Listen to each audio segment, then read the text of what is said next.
Are you struggling for saves and hoping the trade deadline might come to your rescue? I've got Mike Carter here to preview how the deadline is going to affect the reliever landscape here on the RotoWire Fantasy Baseball Podcast.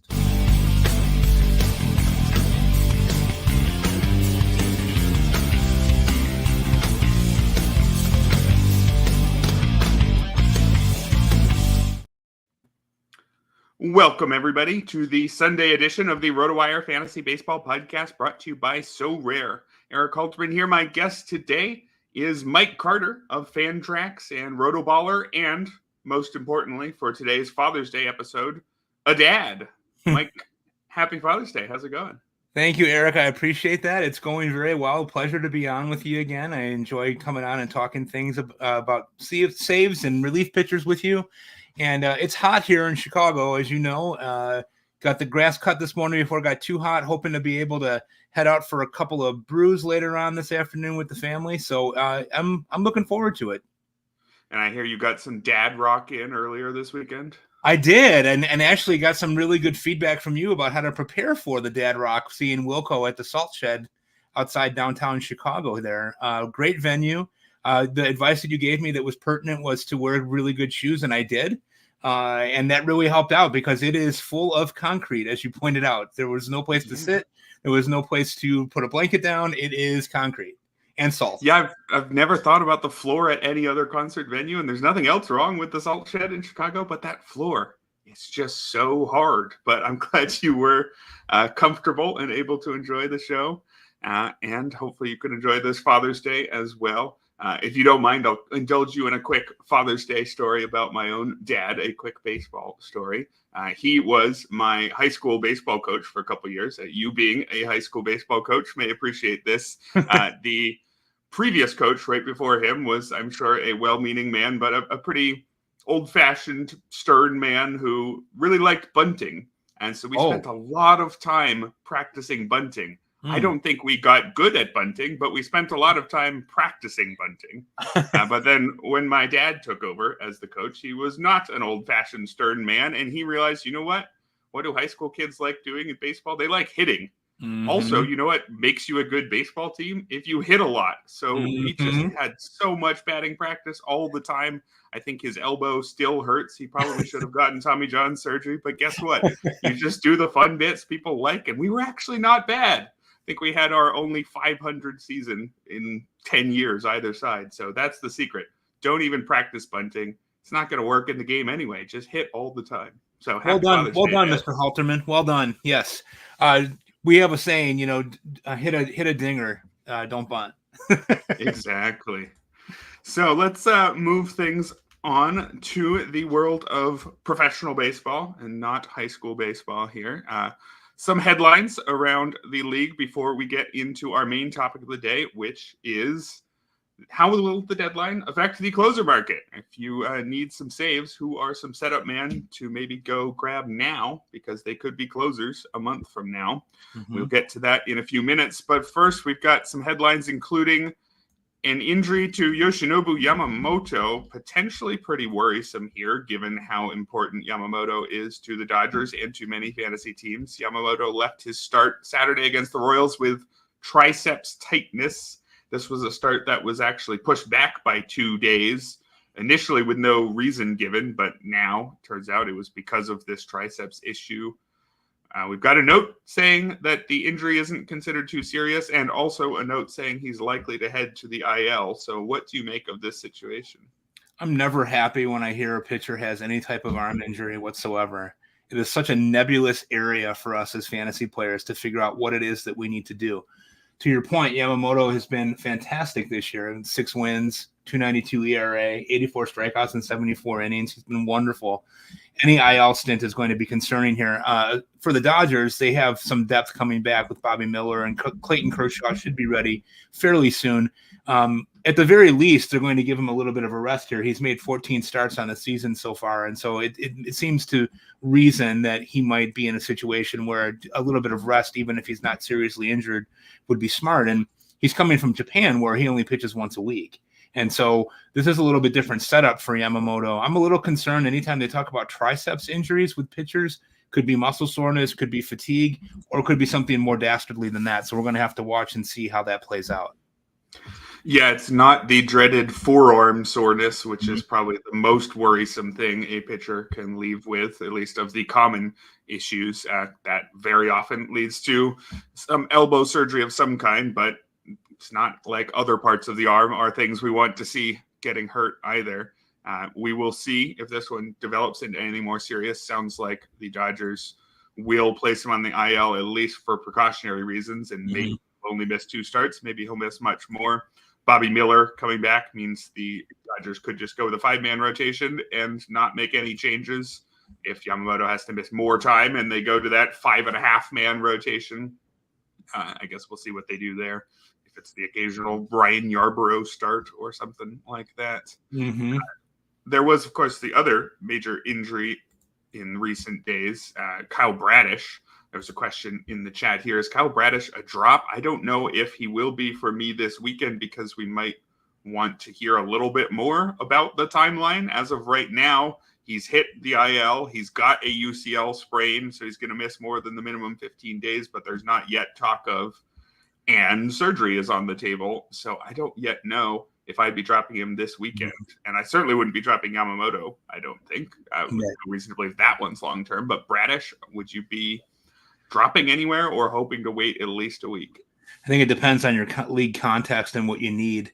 I would advise holding on to him, but in some of these more competitive leagues that are really deep, you might be missing out on other people that might be able to help you both in the short and long term if you hold on to Bradish. Anytime you have a second UCL sprain in a season, to me, that's kind of the kiss of death, and it seems like doom. Yesterday, I was watching the Orioles and the Phillies yesterday afternoon, and the announcers were talking very darkly about Bradish, almost like in the past tense. I think it's probably going to be a situation where he's going to probably be out at least 2 or 3 months, even if he's able to recover from this one. But they already made it sound like he's looking at second and third opinions, which is never going to be a good thing. For me, like in TGFBI, where I have him, I thought I had him in Glarf, but I don't. In TGFBI, I'll be dropping him tonight. But that's me. That's me. Yeah. Because I need some other. My context is that my pitching is suffering there, and I need to get somebody else in right away to replace him. Yeah, I would say that I'm pretty pessimistic about Bradish's outlook for the remainder of this season. But if I could hold him for 1 more week just to get a little bit more clarity, if I have that luxury, I would try to do that. But I would do it fully expecting to drop him a week from now. Elsewhere in pitcher news, here's a pitcher that maybe somebody would be considering dropping Kyle Bradish for. DJ Hertz. 13 strikeouts yesterday against the Marlins. And yeah, it's against the Marlins, but it does still count. And 13 is a lot. This is not somebody who had gotten much attention, DJ Hertz, just making his 3rd major league start here. Wasn't a major prospect. If you look at his minor league numbers, you see a lot of strikeouts and a lot of walks. But hey, also a lot of strikeouts. Yes. Like, sometimes 13. That's not bad for fantasy purposes. Should we be paying more attention to DJ Hertz? Well, I'm guessing that the helium on him is going to be very high this weekend, just based on what he did, which means I probably won't get him. I'm not willing to put a large fab bid on a guy that has that type of profile, especially coming through. However, there is an opportunity there for him in Washington, it would appear. I have a tendency to take a little bit more of a wait-and-see approach with these types of guys, because even though he had a 13 strikeout performance this weekend, he could very easily have a 3 strikeout and 6 walk outing the next time. And so I'm a little lower on him probably. I didn't even write about him in my article this week for RotoBaller. I thought about putting him in there, and then I kind of shied away from it. I'm going to give it another week and see what he does. Yeah, he was merely the 20th prospect on James Anderson's Nationals prospect rankings. I believe that would put him well outside the top 400. He wasn't even someone who got an outlook at the site here. So that's how far away from relevance he seemed to be. So I am certainly intrigued by a 13 strikeout outing, as we can't help but be, but definitely don't want to get too ahead of ourselves here. For sure. Some shortstop injuries to track this weekend. Bo Bichette, he is sitting again today. It's been a day-to-day calf issue for him. He's supposedly played through it for a few days, but now is sitting for the second straight day. They're not talking about it as if this is too serious, but I assume if you've got him in your lineup, probably want to make sure you have an extra shortstop at the end of tonight's fab bidding, just in case. Absolutely. And who that would be, I'm not 100% sure.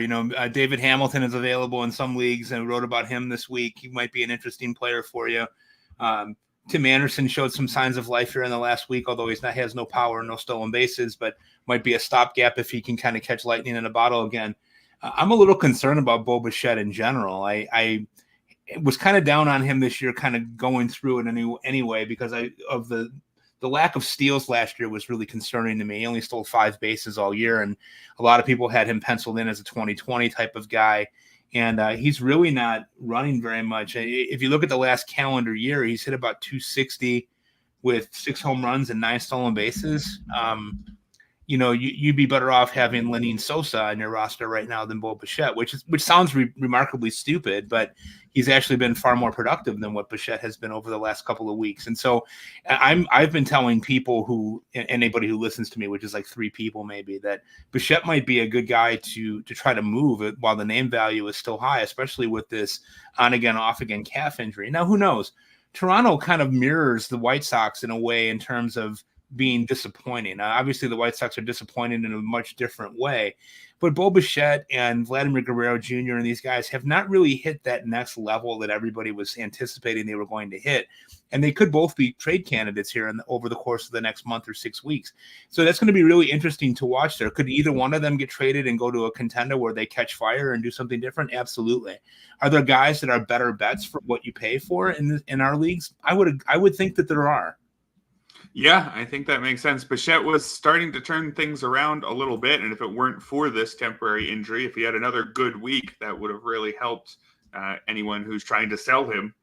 But this is poorly timed. We'll see if he gets back to the good version of himself once he gets back on the field, or if he gets back to these early season struggles. One shortstop who is trending positively in terms of injuries is Trey Turner. He is set to make his return on Monday after having missed a few weeks with a hamstring injury. So you'll be able to activate him right away. He's been out since May 3rd, so I guess a few weeks, more like a month plus there. No more Edmundo Sosa in the starting lineup, I assume, for the Phillies. If you've gotten to enjoy a few weeks of him, back to the bench, but not major fantasy takeaways there. I do want to ask you, though, about a White Sox before we exit this headline section. And it's not totally a headline yet. There could be headlines later today, though. Drew Thorpe will be making his second major league start. He made his debut on Tuesday, and this is the weekend, I think, where most people will be able to pick him up for the first time. Mm-hmm. Is he the savior for your White Sox, or is he at least a pretty good mid-rotation starter right away that people should be throwing big bids on, or are you just hoping that he's watchable? No, I honestly think that this is a situation. The White Sox are in a terrible situation of their own doing, right, with their pitching staff. And I think what they're really trying to do here, if we kind of read the tea leaves, is trying to figure out what they have with these AA guys. And I had Scott Merkin on my podcast this past week on the Fantasy Baseball Beat talking about the White Sox. And he's feeling like the guys like Nastrini and Kai Bush and Jonathan Cannon and Thorpe are going to get some opportunities to pitch in the rotation before September, because September largely becomes meaningless and it's hard to be able to gauge what's going on. But Thorpe in AA had been dominant. He was 7-1. He had a 1.35 ERA and a 0.87 WHIP. He does not get a ton of strikeouts. People think that he's this big power arm. He's not really a power arm. He's got 4 really, really good pitches, led by his changeup, which the other night looked downright unhittable. He pitched 5 innings, had 4 strikeouts, was really solid, did not seem frazzled. It sounds like right now he's going to get the second start and then another start at home, and then they're going to reevaluate the situation where he's at. But he looks the part to me. Yeah, that's good to hear. I think if he looks the part again today, it's going to take some real money to get him this weekend. And like you said, there's definitely a chance that he's going to get some real runway here to see what he's got. That's what you need if you're going to spend real fab money on a rookie. Better be pretty sure that he is going to stick around for a few months if all goes well. We're going to stick around for at least most of the rest of the hour. But first, we've got a message from So Rare. Have you ever dreamed of stepping into the shoes of a general manager? Welcome to So Rare MLB, a groundbreaking fantasy baseball game where you call the shots. Take charge and make your managerial mark by collecting officially licensed digital player cards of your favorite MLB stars. These aren't just any cards, they're your ticket to compete for over $1 million in total cash rewards and other amazing prizes. Imagine winning VIP trips to the MLB All-Star 2024 or getting your hands on signed merchandise from top MLB players. Here's how it works. Use your cards to set your lineup each game week. Real-world plays like hits, strikeouts, and homers will power your team's performance. Climb the leaderboards and snag weekly wins, from cash prizes to more cards and unforgettable experiences. But there's more. Build an iconic collection of your favorite teams and players to unlock gameplay bonuses and exclusive rewards. The rarer the card, the higher your score, and the bigger your edge in competitions. And when you're ready to trade, the So Rare Marketplace offers a vibrant community of managers. Engage in live auctions, make instant buys, or trade cards peer-to-peer. Starting is absolutely free. Draft your first team of common cards today and feel the thrill of competition as you climb the ranks to baseball mastery. What are you waiting for? Join So Rare MLB today. Transform your passion for baseball into a quest for glory and get rewarded for your baseball savvy. Sign up today with a link in the description and get 50% off your first pro cards up to $50. It's your passion rewarded. Welcome back to the Sunday edition of the RotoWire Fantasy Baseball Podcast. Erik Halterman and my guest Mike Carter here, and we are now on to the main topic of the day, which is taking a look at how the trade deadline is going to change the closer landscape. I know a lot of people this time of year have realized that their fantasy team is struggling in saves, but have also have enough time left this season to maybe not have to punt. So if you are in that situation, or even if you're not struggling in saves and just want to make sure that you remain not struggling, it can be important to try to get out ahead of the deadline and grab a couple relievers who could be getting saves in the second half. So we're going to be going category by category, looking at some of the sellers, some of the contenders, some of the bubble teams, and figuring out who's going to be available.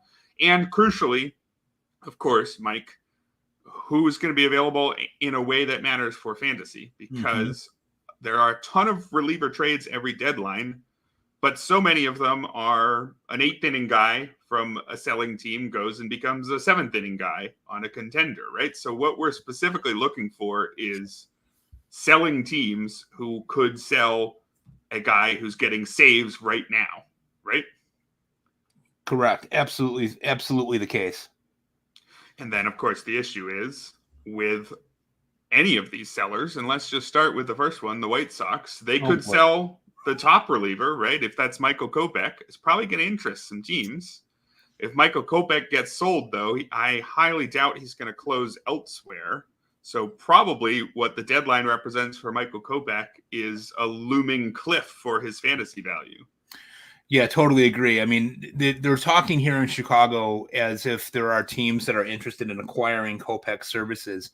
The biggest issue for him, as you know, I mean, unfortunately, you've probably had to watch some White Sox games as well. He's throwing his fastball 79% of the time, and a slider, he can't locate it. And he's got a cutter that's got some interest to it, but he's only throwing it about 11% of the time. And so I think they're just pumping fastballs, hoping for the best. And he struggles with location. He always has. His command has always been an issue for him. That being said, he throws really, really hard. So this is a guy that could come into a situation in the playoffs in the 5th or 6th or 7th inning where they need to get a big out. They need somebody to just blow somebody away. And he might be that guy. He might also give up a 3-run homer in that situation too, as we've seen him be prone to doing. But you're absolutely correct. He's not going to go to another team and close. I don't see that happening. He'd be a middle inning, maybe high leverage guy for 1 or 2 guys to get somebody out of a jam. And that would be his role. Would you advocate for trying to pick up the 7th or 8th inning guy on the White Sox now in hopes of getting the White Sox saves in August and September? Or do you think the picture's a little murky? Or, hey, the White Sox could trade those guys too. That's the biggest problem with this entire episode here is if you stash the 7th inning guy, he could get traded as well. Yeah, I don't know. The problem with the White Sox is that they don't seem to have a legitimate 7th and 8th inning guy. They're kind of throwing things against the wall to see what sticks. I mean, the other night they were pitching Michael Soroka in the 7th inning. Why? I don't know. Steven Wilson and John Brebbia, to your point, are guys that could also be trade candidates if they are able to stabilize themselves over the next few weeks. They're veterans. They've been in tough positions before. They've been in playoff chases before. Those guys could both get moved too. It wouldn't surprise me at all. In this case, I think the one guy that makes a lot of sense here that could get some time as closer in the second half would be Jordan Leisure, who was just sent back down to the minor leagues, but has closing experience in the minor leagues and showed some flashes earlier on.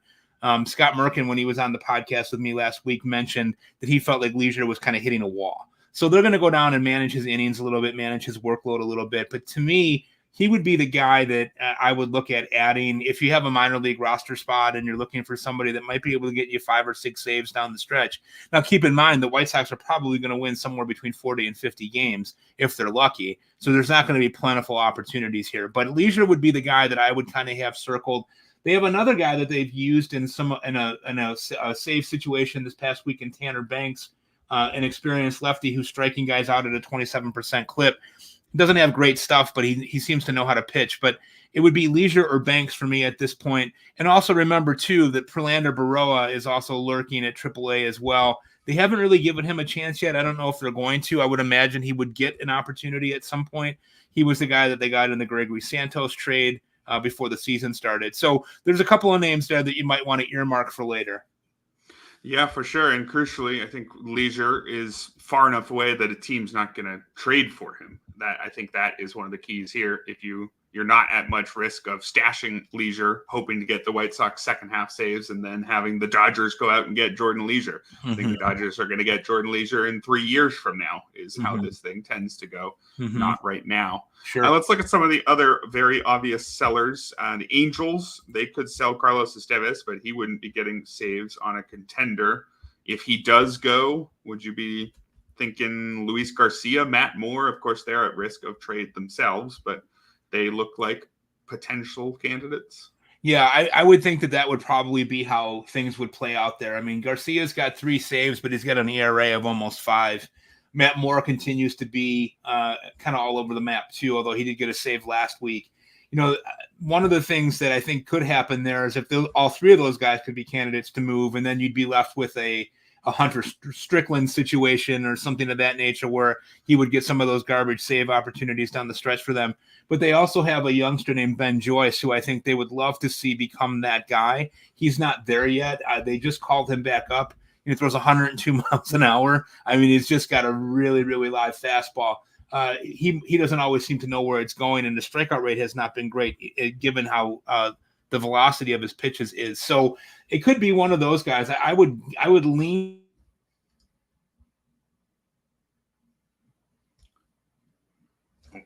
Having minor connection issues here with Mike, but Ben Joyce, just to pick up where he left off, Ben Joyce had a 14% walk rate at the AA level this year, and that represented an improvement from his previous number. So that is an issue with Ben Right. Joyce. Looks like we have Mike back there. Let's move on to the next team, the final very obvious AL seller, and that's the A's. This is the fun one. Do the A's have a closer they could sell? Is Mason Miller at all an option here at the deadline? Well, you would think with how crummy this organization is that he would be available for the right price. And it's unfortunate. I mean, he's the guy that looks like he could be a cornerstone piece for them moving forward. I know they hope to get him back in the rotation at some point, but he's been dominant. I mean, he's got a 47% strikeout rate. He's got 12 saves. He's run across a little bit of tough times here the last week or two. You know, he had a loss and a blown save this week, I believe. They also have another guy there named Lucas Ursig, who a lot of people are kind of starting to open up to a little bit, who could be an opportunity for somebody to trade for as well, a la Kopech, with a high velocity type of guy. He's a better pitcher than Kopech, I would say, but he could be a guy that could be on the move too. If Miller goes in the right package, and somebody probably will overpay for him, I would think it would be Ursig. They also have Danny Jimenez, who is a veteran that's pitching in middle relief for them right now. And TJ McFarland has been really good for them as well in a short sequence left-handed situation, kind of a loogie guy, if you will. But it's not really clear cut what they're going to do. I would think that they'd have open season on any of their relief pitchers. Austin Adams is another guy who's been fantastic in a relief role there. He's got 15 holds on the season. I would like to see the A's hold on to Miller. I could see them moving Ursig or Adams in the a smaller type of deal. But if they do trade Miller, I would lean towards Ursig as being the guy that would be the closer if they don't move him too. Yeah, Ursik, a fun one, a converted position player who became a reliever in his, I think, mid-20s and looks like he could have been one for quite a while. I think he is one of the better options for today's topic, although, of course, every risk that the A's trade him and keep Miller. There's been some people saying there's no chance the A's would ever trade Mason Miller because I guess if you look at a normal organization, if you've torn down to the studs and then you get one star coming in, you would never think to trade that star because that's the ultimate betrayal of the fans, right? How are you going to trade away the only reason anybody's coming to the park? Well, I don't think this A's organization cares a whole lot about betraying the fans. They seem to be kind of okay with that, and they don't really mind doing things that the fan base does not like at all. So if they think that it makes baseball sense to trade Mason Miller, I think the main reason that would stop them just doesn't apply in this Oakland case like it was say David Bednar was not going to get traded from the Pirates. I don't know if he was a star on the same level, but sometimes you get these teams that are rebuilding, they tear all the way down, and the first piece that comes along is a reliever. And you think, well, you got to trade that guy. And in other cases that they haven't, I think in Oakland, they actually might. Yeah, I think that they might too. I mean, I'm not sure that they have a real great plan moving forward there about what they want to be when they grow up. Yeah, let's move to the NL and look at some obvious sellers there. The Nationals, I think they could pretty easily sell Kyle Finnegan, though they could just as easily sell Hunter Harvey. But if you are in a position where you are hoping to get some second half saves, I guess Harvey fits the bill pretty well. Just know you're taking that risk. Absolutely. I mean, I think Finnegan's a great example too, right? I mean, they always are pushing him out the door in Washington, and he's been nothing short of great all season. He's got 19 saves, got a strikeout rate of almost 29%. He's been fantastic. And I think he's another one that if he gets traded, I don't know that he necessarily closes either. I don't know if he goes to, say, for example, just to throw it out there, say that Baltimore acquired him. I don't know that he would close over Kimbrel.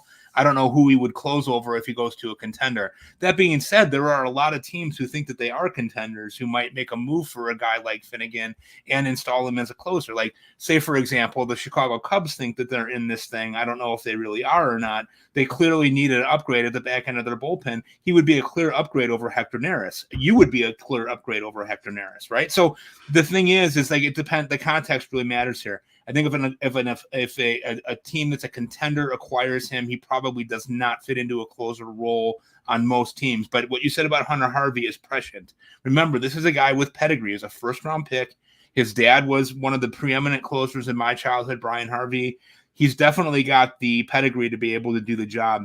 He could also get traded as well there. And if that happened, I don't know who closes for Washington. Maybe Dylan Floro or somebody that's in a middle relief role. They also have Tanner Rainey still kicking around in a long relief role. It's not to me, it's not readily apparent what they would do in that situation. But I think Finnegan would maybe be the most well-known name on the move here at the trade deadline. Yeah, I think it would make a ton of sense to see Kyle Finnegan get traded. And like you said, more likely than not that he ends up getting traded to somewhere where he's not getting saves. So potentially somebody you could sell now, I suppose, in fear of that happening, although your trade partner likely will have similar fears. So who knows what you'll be able to get.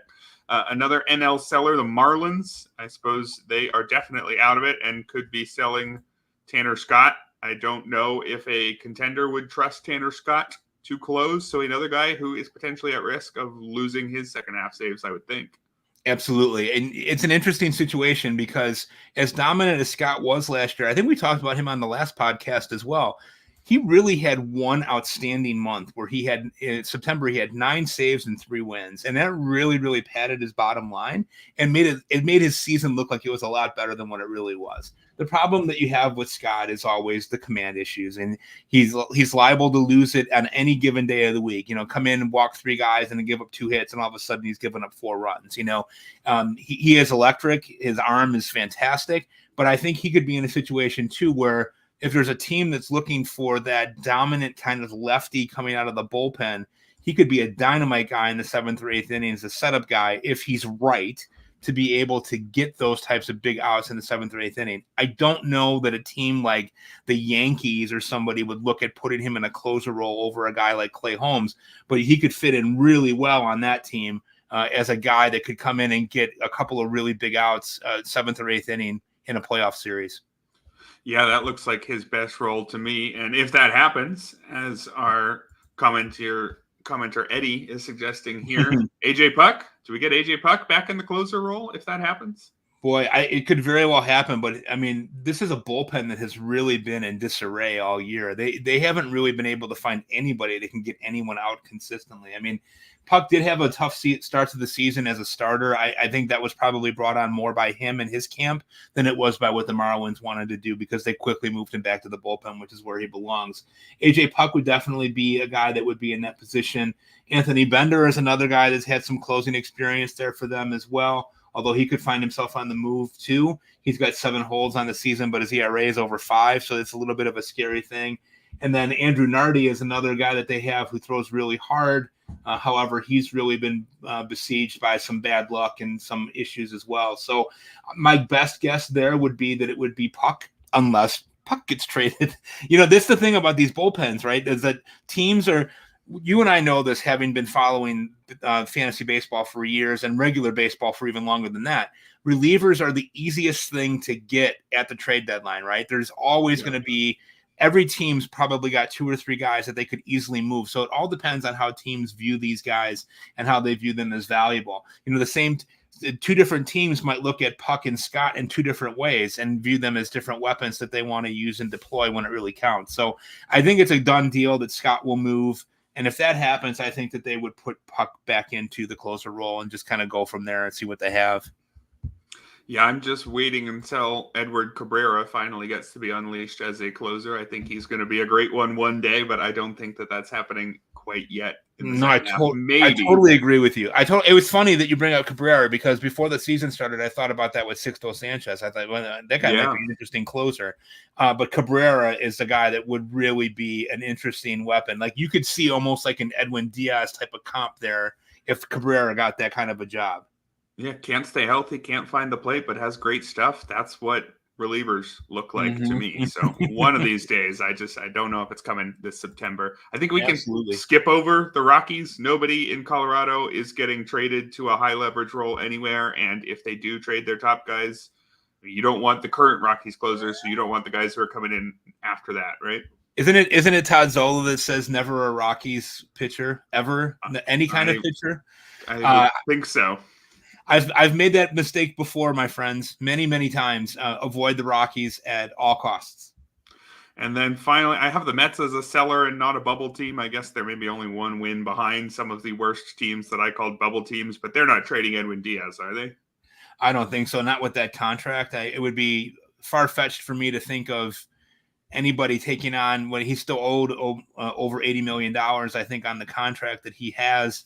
I don't think that they're going to move him. I think it's very possible. Reed Garrett has really kind of come back to earth here the last month. A lot of people aren't talking about that, but the strikeout rate that had been like video game almost 60% is now back down to 35, and which is still great. Don't get me wrong, but he's been struggling a little bit more, and he's actually been pitching a little bit less. They're using him in different spots now. Ottavino would be a great trade candidate. He's another guy that can get people out in key situations, although not as a closer. Wouldn't surprise me at all if he got moved. And then they also have 2 lefties with Sean Reed-Foley. Or not, he's not lefty. Jake Diekman is the lefty there that seems to always be available around the trade deadline just about every year. So those would be some guys that you might be looking at for the Mets there. All right, let's move on to the contenders, and I've started with a big group of contenders that I think are only going to add setup men. And so for these purposes, there's not going to be a major fantasy change in most leagues because their closers should be fine, or else maybe some of them don't quite have a traditional closer. You can stop me if any of these names shouldn't be in this group, but I don't think the Yankees are going to add someone ahead of Clay Holmes. I don't think the Guardians are going to add someone ahead of Emmanuel Clase. I don't think the Twins are going to add someone ahead of Yohan Duran, and they don't strictly stick to a closer anyway. Right. I don't think the Brewers are going to add someone ahead of Devin Williams. I mean, maybe they do something radical and trade Devin Williams and bring in somebody else, but I don't think that I don't think they're buying a closer. I don't think that Atlanta is going to add somebody better than Raisel Iglesias, although I did see his strikeout rate has dropped a lot this year, and he's getting older, so maybe I shouldn't rule them out, but I'm pretty sure Iglesias is safe. And then also Seattle I have on here. I don't think they're going to add someone ahead of Andres Munoz, but of course Andres Munoz not a traditional closer necessarily either. Do you object to any of those guys, or are they all safe? No objections there. The Yankees sometimes Yankee, right? So you never know what happens there. I mean, it all depends on what type of closer becomes available and when. Even if the Yankees were to go out and get, like, say, a Mason Miller, I could still see Holmes being the closer and Miller being a high leverage guy coming out of the bullpen. I don't think any of those teams are going to look to be able to do anything like that. Although, sometimes Cleveland has done weird things and Milwaukee has done weird things where they trade a closer when they think that the market is right and very high. But Cleveland's walking away with the Central Division right now. I don't see them making a move to take away from that or even try to bolster it. The one that you brought up that's interesting to me is Iglesias, because Iglesias, I wrote about him in my piece for Fantrax this weekend. The K rate really is down, as you pointed out, 16%. Yet that's low. It's really bad, right? But he's really limiting hard contact. His barrel percentage is 1.3, which is in the 99th percentile for all pitchers in baseball. His walk percentage is really low. His walk percentage is about 5% right now. And so he's getting it done by limiting hard contact, which is a little scary in the playoffs, right? I mean, you get yourself into a situation where that might not work. He's 34. It's a lot of miles on that arm. Now, if you're Atlanta, who's always looking to add to what they have, they obviously have had some pretty significant injuries this year, yet they're still kind of treading water in there and could easily make the playoffs in as a wild card. Do they look at going out and adding a Mason Miller type? Do they go out and look at Milwaukee and say, hey, we really want Devin Williams, right? Crazy things happen with bullpens. Crazy things happen at trade deadlines. We never really know. Every year, there's always some level of surprise of somebody who moves and goes in. I mean, look at the Red Sox are supposedly in this too, and they've got Kenley Jansen and Chris Martin at the back end of their bullpen. Does somebody trade for Kenley Jansen and try to catch lightning in a bottle at the end of the season? Still pretty good. Is he an elite closer anymore? I don't know. But I agree with you. I mean, I think the only thing that I would say that is a caveat there is that if you have a team that really finds that there's a guy available that is lights out, that is just fantastic, then you might see that kind of thing happen on the move, right? Like Texas is in it. They could look to upgrade the back end of their bullpen pretty easily. I mean, are you comfortable in the World Series with Kirby Yates closing games for you? Maybe you are. Borderline, maybe. You might be more comfortable, or you'd feel like it's a strength if he's your 8th inning guy and you've got someone else in the 9th, I would say. Right. I mean, so do you look at that and say, but then who's available that's better than that, right? Like, right. If you're the Rangers and you say, boy, you know what, we're just going to go get Edwin Diaz. Yeah, okay. Like, then you might have a situation. They don't seem to have any trouble spending money. So who knows what'll happen? I mean, but I fully agree with what you said, Erik, about those teams not necessarily finding a guy to replace the closer that they have in front of them right now. All right. So now I've got 4 contenders who could add a closer who is better than their current options. I think Baltimore is top here. I mean, they went out and got the best closer of his generation in Craig Kimbrell over the offseason. It's just they got him at the tail end of his career, so he's not the best closer in the world right now. He's had his ups and downs. He's back in the closer role now, but it certainly wouldn't shock me if somebody better than Kimbrell came available if they decided to go for him. I mean, they've already shown a willingness to move Kimbrell out of the 9th inning for a brief period when he's not pitching well. So would imagine if you have Craig Kimbrell, I wouldn't be feeling safe in your shares of saves in the August and September. I'm not either, and I think that's a really great point that you make about that. Kimbrell is the clear closer there now. They've had some problems there with that bullpen. I mean, as good as Baltimore is, boy, it really feels like they're going to need to make an upgrade here pitching wise. I mean, starting pitching, may I interest you in Garrett Crochet or Eric Fetty or Michael Kopech or some package of those guys. If you want to give me Connor Norby back, I would be okay with that. We could figure out a way. I think that they will they have to upgrade. If they're serious about being in this for the World Series, I think they really do have to upgrade the back end of their bullpen. Besides, looking at what's going on with Bradish and Tyler Wells and those guys, they really probably need to make some moves to get some pitching, because right now they're relying on Yennier Cano, who's been okay. I mean, he's been pretty good, but not what he was last year. Danny Kalum's on the IL right now. Jacob Webb has kind of climbed up into a setup man role, and he was a cast off last year. So they really could use some help at the back end there.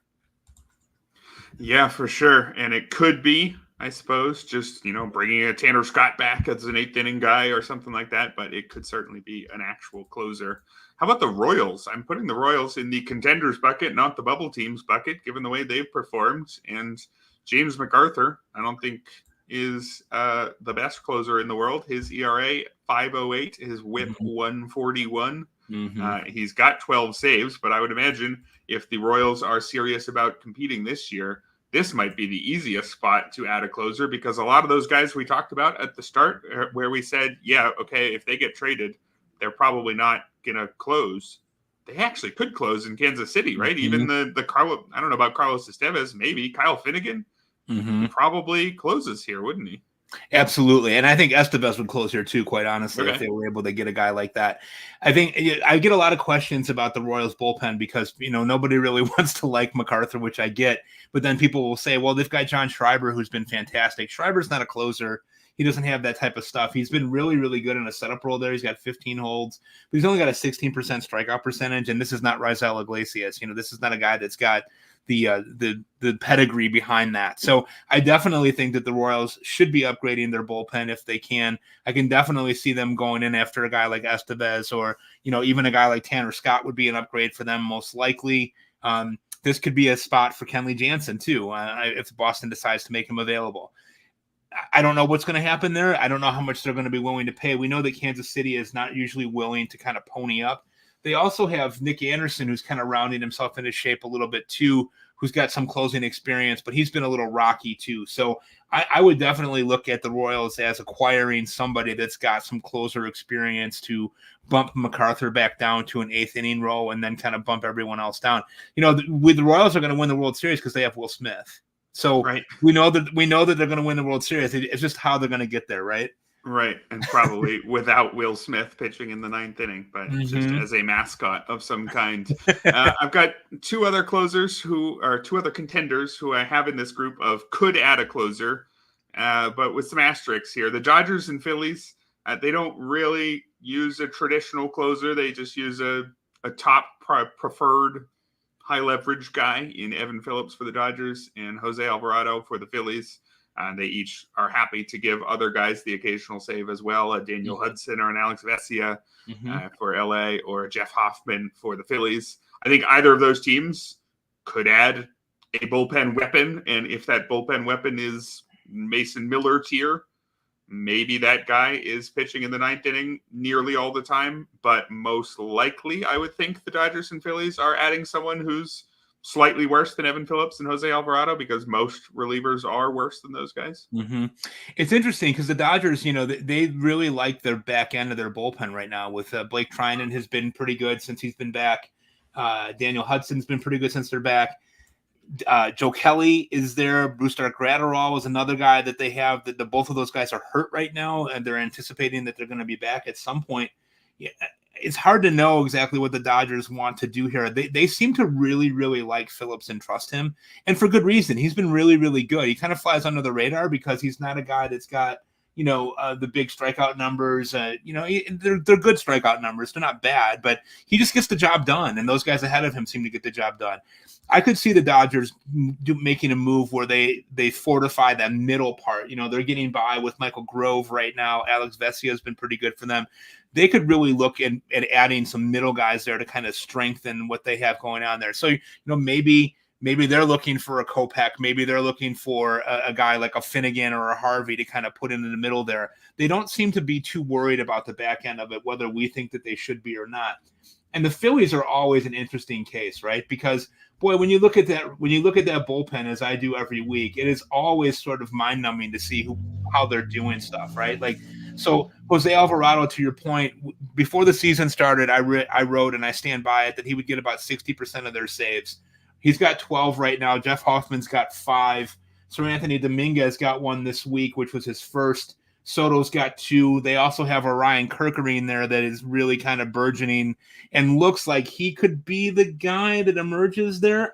I don't see Philadelphia spending capital on a closer necessarily when they've got 5 or 6 really good bullpen weapons. What I do see happening there potentially is that by the end of the year, Kerkering forces the issue and Kerkering is the closer and everyone else is kind of backing him up. Now, that being said, Rob Thompson has shown a willingness and an ability to use any of these guys at any time that he wants to be able to use them. And so I think it makes more sense for Philadelphia to be looking at maybe a center field upgrade or an outfield upgrade.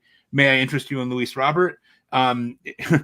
Which I think a lot of people will be interested in Luis Robert. We're not talking about that right now, but my gut, and my gut can be wrong, but my gut is that Kerkering kind of ends up becoming the guy there, and everyone else is kind of supporting him. So I could see both of them being in the closer sweepstakes, but I don't necessarily think that either one of them are going to find a significant upgrade over what they have. Yeah, I think I'm right there with you on that. And for the Phillies, you didn't even mention Matt Strahm, I don't think, who's been perhaps the team's best reliever. I think the Phillies model right now is just to have 6 guys who you're happy using in the 7th inning or later.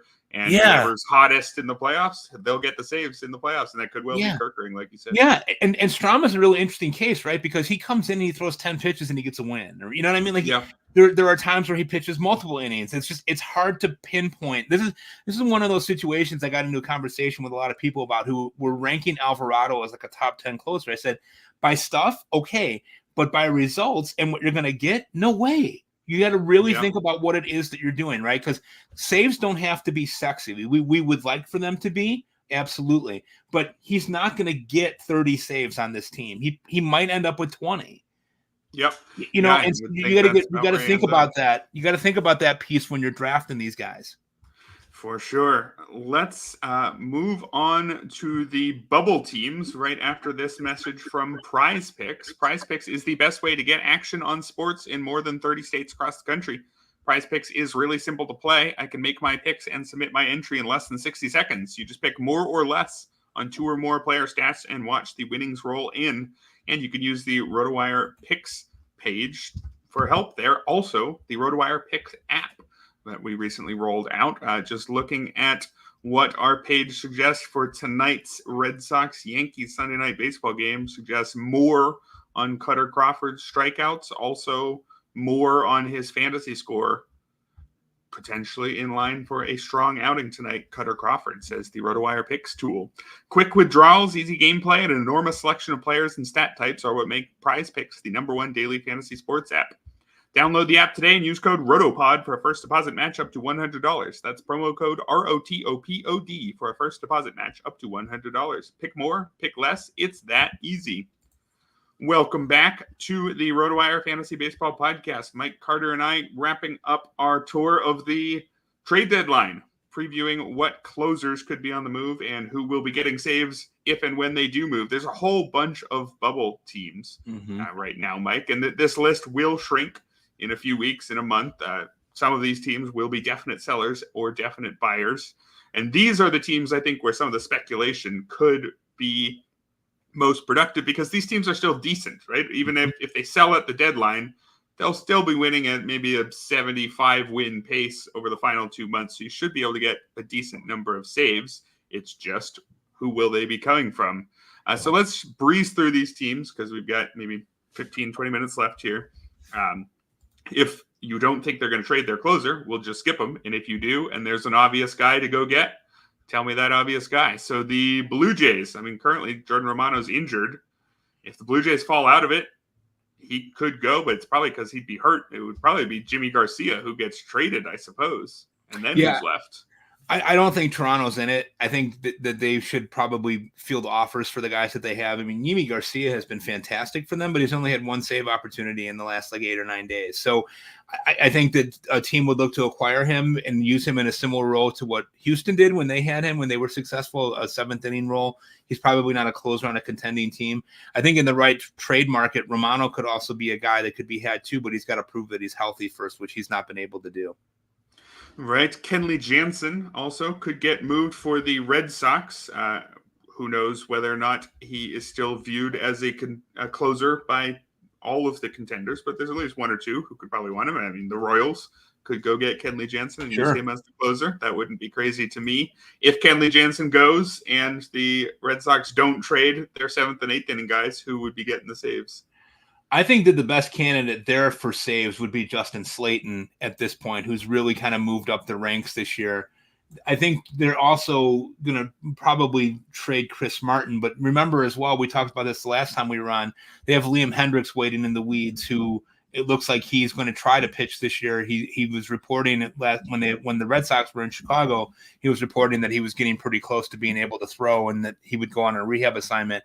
And he has a tendency to fast track everything, whether he should or not. You know, I mean, he obviously came back from the cancer scare last year and then blew out his elbow. His elbow was already blown out. He knew that before he came back to pitch, you know. So you have to think about that too. I think here Slayton would be a guy that you can kind of take a look at. Also, Greg Wessert has been another in-house candidate that they could be looking at too, although those guys could also get traded as well. It seems like we say that for every team. Yep, and that's probably the case for the Rays, the next bubble team here. If the Rays slip out of it, could certainly see Pete Fairbanks going, and I guess Jason Adam would be the obvious next man up, just as likely that he goes as well. But if you're speculating, he's a decent candidate, I suppose. Yeah, it's always interesting, right? I mean, before the season started, people wanted to kind of handcuff the two of them together, and Adam did get 3 saves while Fairbanks was out, but Adam has reported to people that he really prefers pitching in that setup role and not in the closer role. In Tampa, they have a couple other options during it. Garrett Cleavinger has been another guy who's been very good for them, who could also be traded, a very good situational lefty out of their bullpen. They also have Phil Maton, who seems like he's always kind of the perennial candidate to move up and become a higher leverage guy, even though he never really does. So if they trade Fairbanks, I would guess that it's going to be more of the Rays being the Rays and Kevin Cash being Kevin Cash, and they're just going to mix and match their way through it until they figure out what they're doing with it. So, all right, so maybe no great stash candidates in Tampa. How about in Detroit? The Tigers are trying to stay in it, but wouldn't be surprised if they fall out. Could move Jason Foley if that happens. And if that does, is there anybody else you'd be speculating on? Yeah, I think in Detroit, Foley would be a good candidate. He's also probably a little miscast as a closer, even though he's been successful with it this year. I think Detroit's going to want to try to see what they have with Alex Lang again at some point. He's been down in the minor leagues now working on some command issues. Obviously, his walks were out of control. They also have Shelby Miller there, who has been good on and off. Another guy that could potentially close there.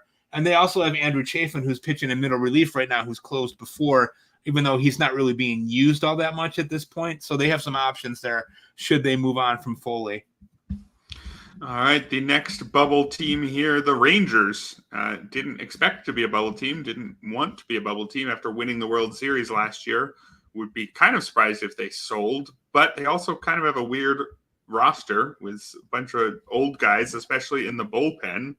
If the Rangers were to be pretty conclusively out of it come late July, and Kirby Yates and David Robertson are ideal trade candidates, I don't think that I would advocate stashing Jose Leclerc in hopes that he's getting saves late in the season, though. No, I don't think so.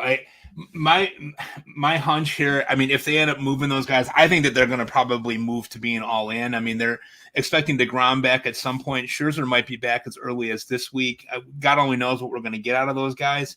But if they come back and they show a propensity for being any shade of themselves, I think that this is probably a team that's going to add. If they don't add and they decide to subtract and make these moves, I fully agree with you. I don't think Leclerc would be the guy.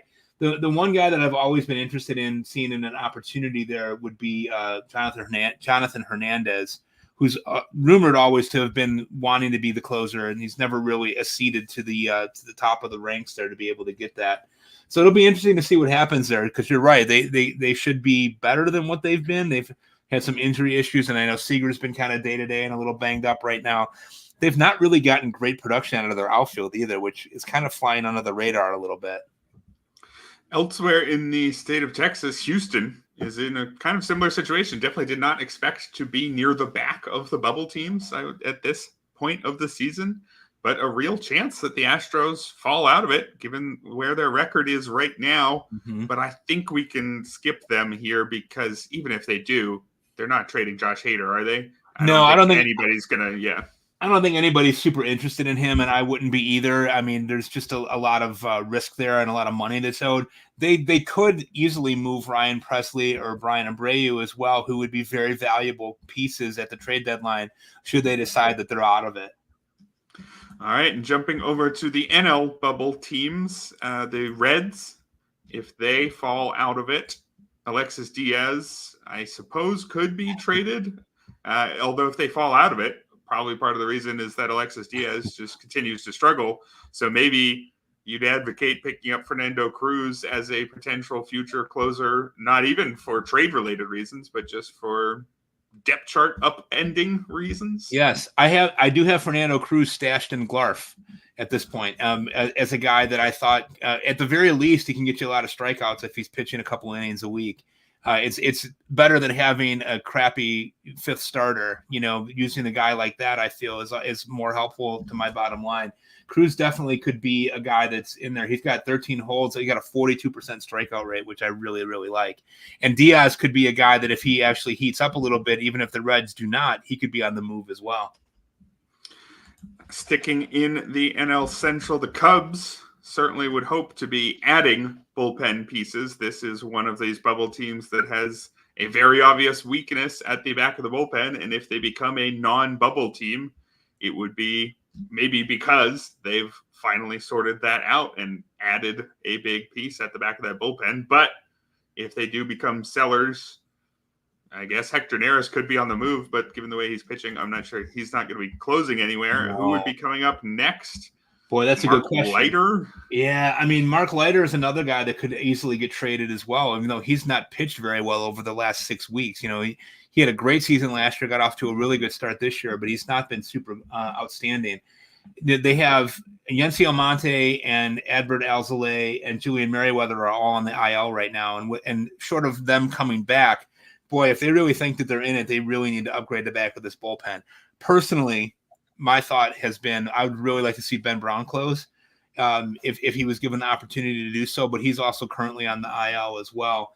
They don't really have a lot of options here. They don't have any minor league options really either to be able to use there in a closer role. If they're in it, they're going to have to acquire somebody, and I don't know how far in they want to go for that. I mean, they're a 500 team at best, it appears right now. Their offense really continues to struggle. Do you want to really use the prospect capital to go out and sign and find Mason Miller, or I just don't know if that's in the cards for them. Yeah, maybe there's one of the lesser closers. Maybe they get Carlos Esteves and say, we're contenders, we're serious, and maybe that doesn't work. We'll see. Or Kenley Jansen would fit there too. Yeah. True. Kenley Jansen would be maybe a little bit more exciting, but also exciting in some less than good ways probably as well.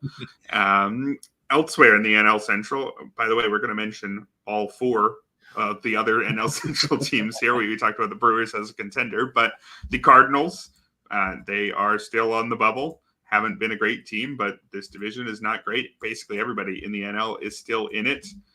If they fall out of it, Ryan Helsley could be the biggest piece available in the reliever market, right? Do you see them potentially selling Helsley? Because that's a game-changing, league-altering piece that could be on the market here. Well, if they do, they have some backup options there that they might be able to use to close. I mean, Jojo Romero and Andrew Kittredge have been fantastic this year. They lead the entire world in holds at this point. I think Romero's got 20, I think, and I think Kittredge has like 18 or 19 already. I mean, it's pretty fantastic. Helsley's been lights out. He's just been fantastic. He's not at the level he was 2 years ago when he was striking everybody out and had the video game type numbers, but he's still really, really good. I think the Cardinals mentality, though, almost always every year is that they're in it until they're not. Right. And the way that they signed Sonny Gray and Kyle Gibson and the age of the Lance Lynn, the age of the rotation, I don't think that they're like playing for later. They seem to really be playing for now. So I would be surprised if Helsley was available. Should he become available, he would be the biggest, most significant trade piece on the market for relievers.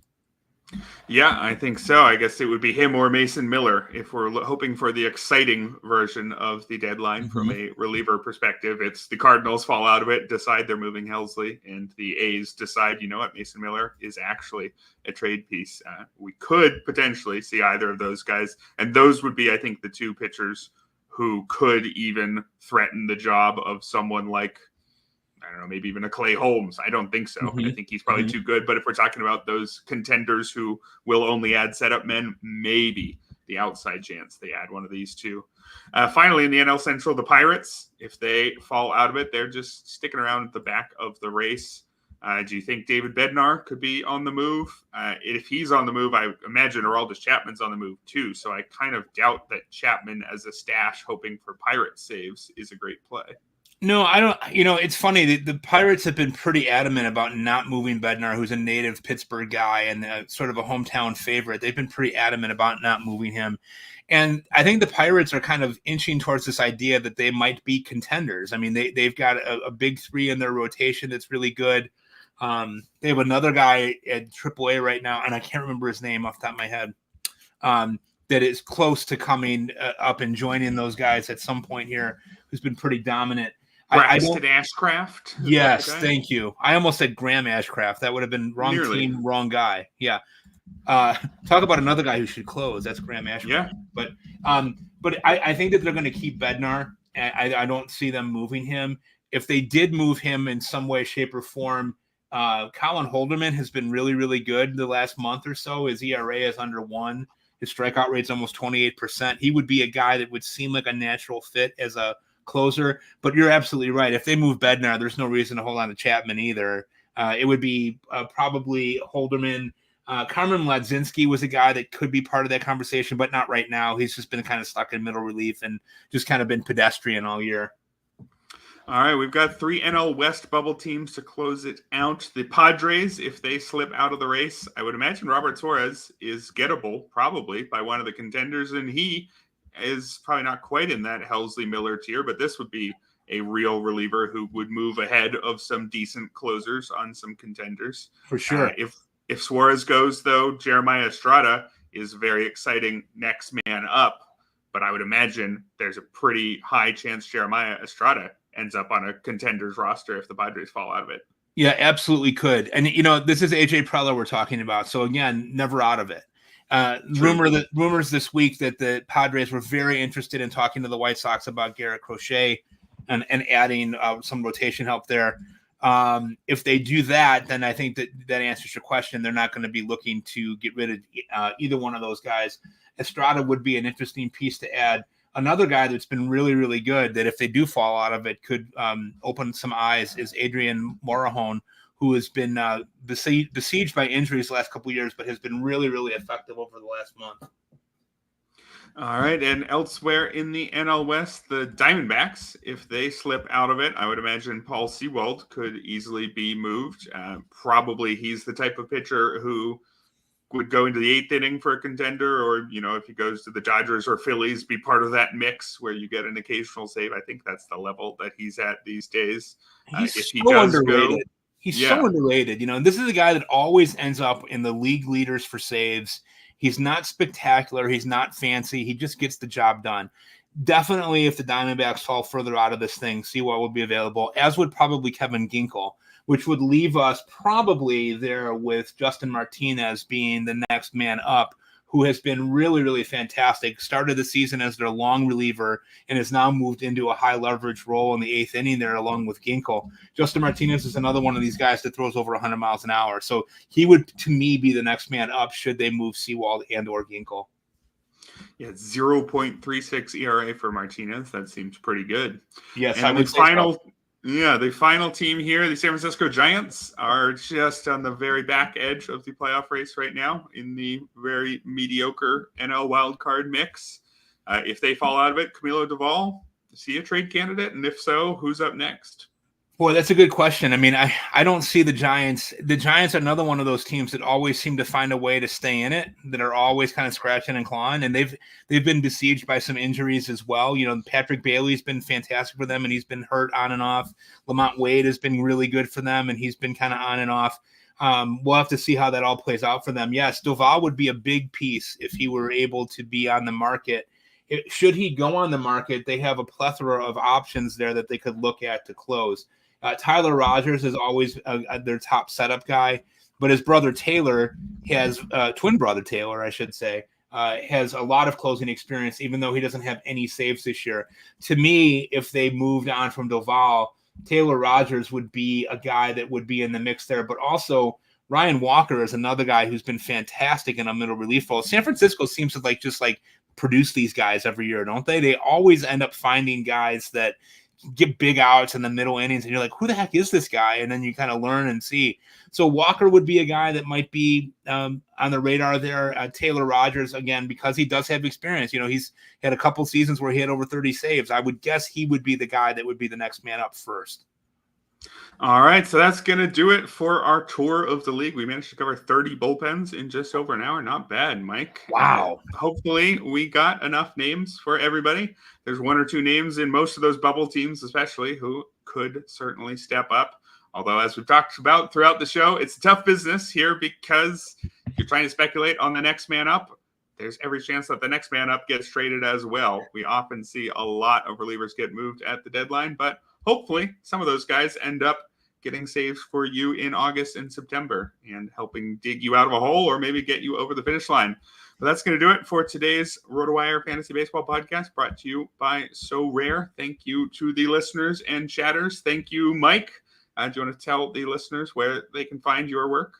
Sure. Well, you can find me on Twitter or X, whatever they call it now, with the worst Twitter handle of all time, at MDRC0508. I write a couple of pieces each week for RotoBaller. One covers free agent acquisitions for pitchers and guys that you might get that are owned in less than 50% of leagues. And I also am writing about position players that you can get to help augment specific statistical categories in Roto leagues. And then on Saturdays, I also work for Fantrax, and I have a piece that comes out every week that covers the bullpens, as Erik and I just talked about. I also co-host the Fantasy Baseball Beat podcast with Chris Torres. And that's about it. You're a busy man, Mike, but we will let you enjoy the rest of your Father's Day. I hope listeners do the same. And Jeff and Scott will be back tonight with the late night Sunday show going over tonight's fab on the RotoWire Fantasy Baseball podcast brought to you by So Rare.